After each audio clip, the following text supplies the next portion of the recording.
Le flash d'information locale, présenté par Laura Sahin.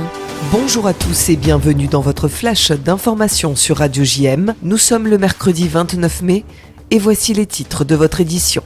Le député La France Insoumise des Bouches-du-Rhône, Sébastien Delogu, qui a brandi hier un drapeau palestinien en plein hémicycle, a été exclu pour 15 jours du bureau de l'Assemblée nationale. Un geste qui intervient à la suite des bombardements israéliens dans le sud de la bande de Gaza. Écoutez la réaction de la présidente du CRIF Marseille-Provence, Fabienne Bendayan. Ce qui s'est produit aujourd'hui à l'Assemblée nationale est parfaitement inadmissible, c'est inacceptable qu'un élu de la République s'autorise à brandir le drapeau palestinien en pleine séance et je crois assez symptomatique de ce que représente aujourd'hui la France Insoumise, c'est-à-dire un parti qui manifestement n'a qu'une volonté, c'est d'instaurer le chaos au sein de notre République, au sein de notre démocratie. Et je pense que la véritable réponse à court terme, c'est que les citoyens se déplacent massivement le 9 juin pour voter et faire en sorte qu'il n'y ait aucun candidat de la France Insoumise qui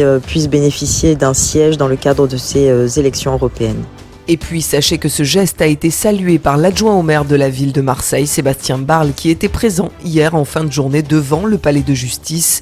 2000 personnes se sont réunies à l'appel du collectif Urgence Palestine Marseille.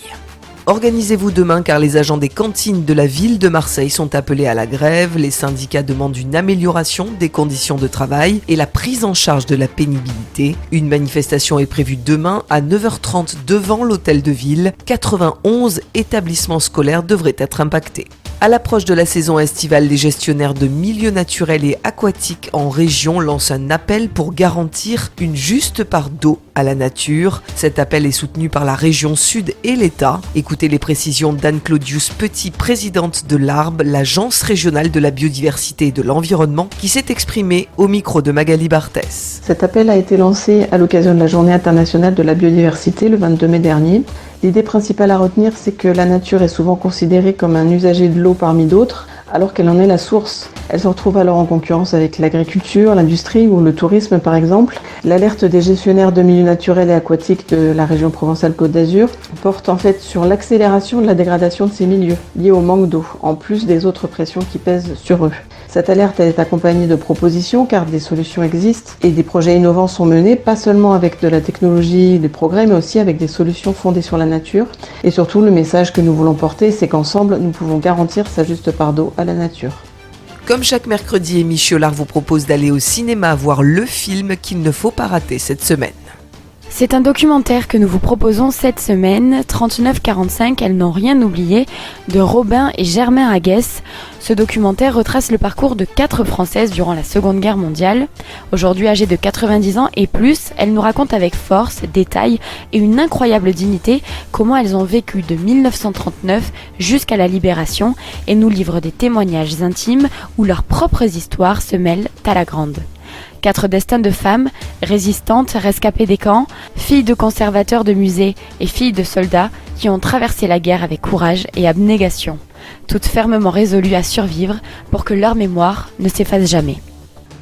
J'ai vraiment pris conscience de la guerre au moment de l'évacuation. Et alors après, à plus forte raison, quand on s'est trouvé dans la bataille de la Somme, où mon frère de 6 ans et demi a été tué. On a vraiment vécu des choses qui marquent.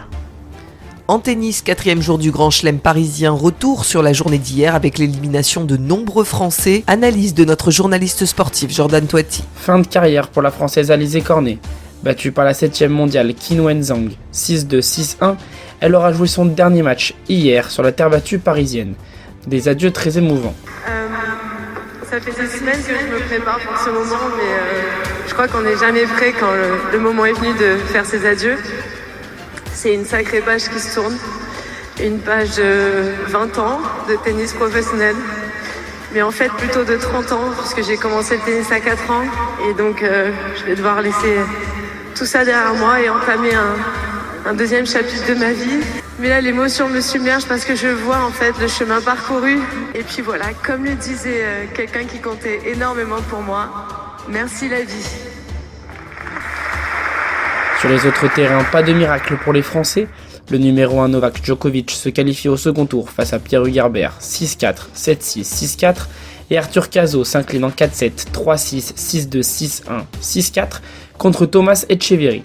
Côté féminin, Kristina Mladenovic s'est inclinée en 2-7, 6-4, 6-4 face à Petra Martic, 81e mondiale. Seul qualifié au second tour, le français Arthur Rinderknecht face à Adam Walton 6-2, 6-4, 7-5. Au programme aujourd'hui, Caroline Garcia affronte au second tour Sofia Kenin, sur le court Philippe Chatrier, et Richard Gasquet tentera l'exploit face au récent vainqueur de l'Open d'Australie et numéro 2 mondial, Jannik Sinner. La météo aujourd'hui est de 14 degrés ce matin, tout comme cet après-midi sur notre belle cité phocéenne. Je vous retrouve tout à l'heure avec les invités de la rédaction. Aujourd'hui, je reçois Véronique Haddad et Michel Fary pour nous parler de l'événement organisé par les Amis de Soroka demain soir à l'espace Paul Benhaïm. À tout à l'heure sur le 90.5.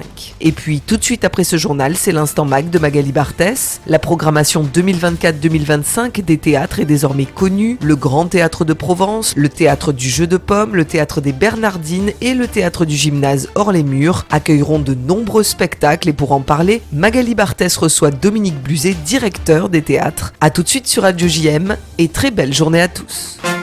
Vous venez d'écouter le flash d'information locale présenté par Laura Sahin.